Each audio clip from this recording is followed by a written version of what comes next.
All right, everyone, we are now a week out from the debate, the big debate between Donald Trump and Kamala Harris, assuming that it actually happens.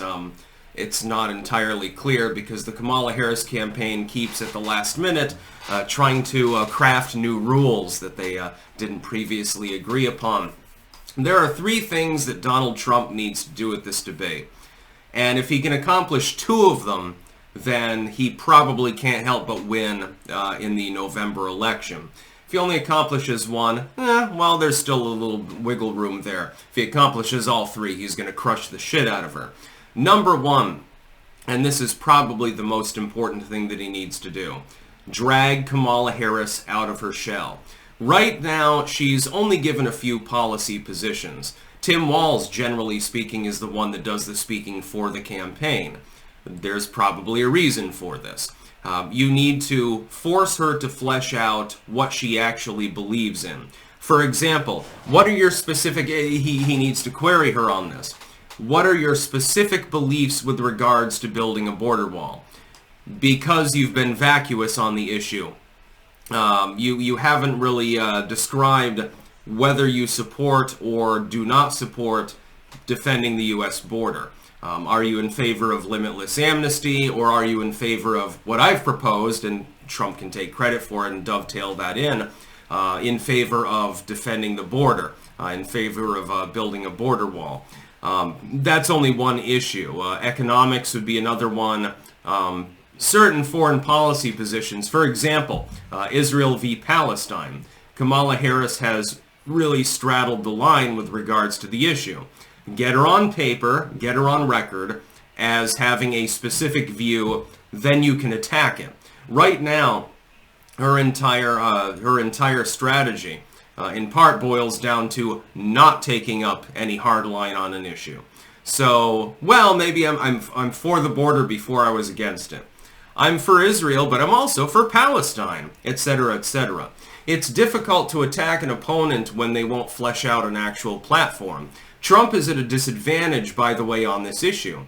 He has fleshed out his platform with hundreds and hundreds of planks. His Agenda 47 is actually arguably a little bit too profuse.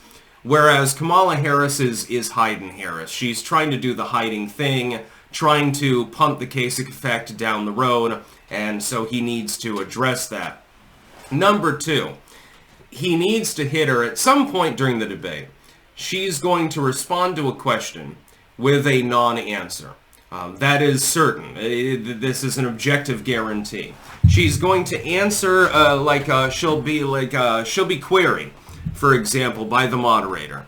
Mrs. Harris, what are your thoughts on the U.S. border?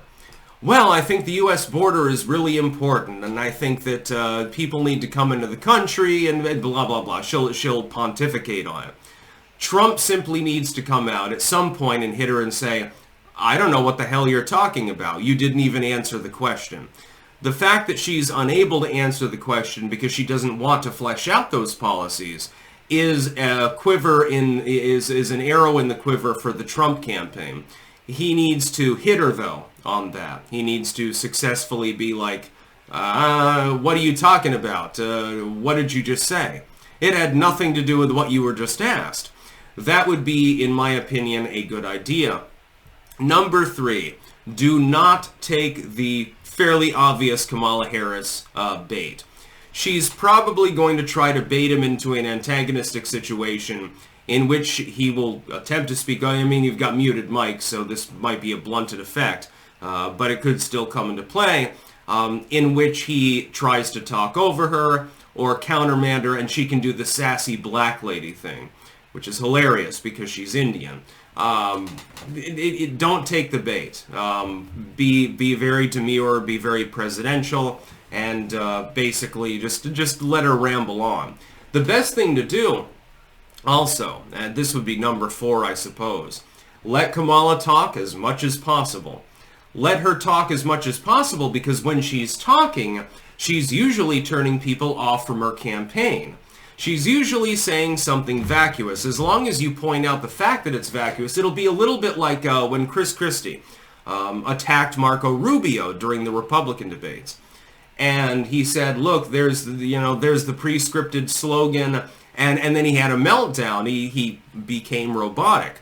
No offense to Marco Rubio, but that was not your not your finest moment. He did a poor job of debating, and Chris Christie's a good debater. If Trump can get her to have that sort of moment and be like, look, she doesn't even know what she's saying. She literally just told you nothing.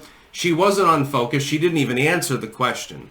And then she goes on to pontificate, and she does the same thing. That would be a monumental moment for the Trump campaign. It would be a Rubio meltdown style moment. Those would be my suggestions. So again, drag her out, force her to describe exactly what she believes on certain issues. You don't need to focus on them all. You've only got 90 minutes, so you've got to focus on 2 or 3 maybe tops, and that's all you can do.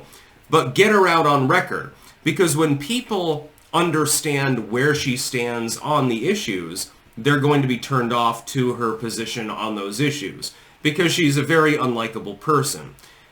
Go ahead and antagonize her if you want, at your own risk, but you've got to understand that also if you take the bait and she does the sassy thing and says, I'm speaking, that's not going to look good. Now, of course, Republican voters and voters like myself who are on the Trump train in general, I'm not a conservative, but I am on the Trump train, I will see that as her being disrespectful. But that's not the way the average person is going to see it. The average independent voter will see this older white dude attempting to speak over the younger black lady. This is false. It's not the way that reality actually works, but reality means nothing, only optics mean anything within regards to politics. Don't take the bait. Point out the fact that she's sloganeering, and hopefully catch her up in doing that repeatedly. If you could, if Donald Trump can accomplish this, I mean, he can't help but win the election if he can accomplish this. She will say something vacuous, and he'll say, I don't know what you just said. It had nothing to do with what you were just asked. Answer the question. She can try to get sassy at that point if she wants to, but it's not going to go over well. That's the only time that you can catch her in the sassiness moment and really, really hammer it home. Tell the people at home in the United States public, look, she's not even answering. She's not telling you anything of meaning. She's just sloganeering. She's spitting out slogans, and she's being vacuous. And there's a reason why. And everyone knows what that reason is, of course. She's Hayden-Harris. Give her a moniker as well. If she's not willing, by the way, to parlay, if she's not willing to flesh out her platform, and that's entirely possible. She could spend the entire debate deflecting. Flesh it out for her.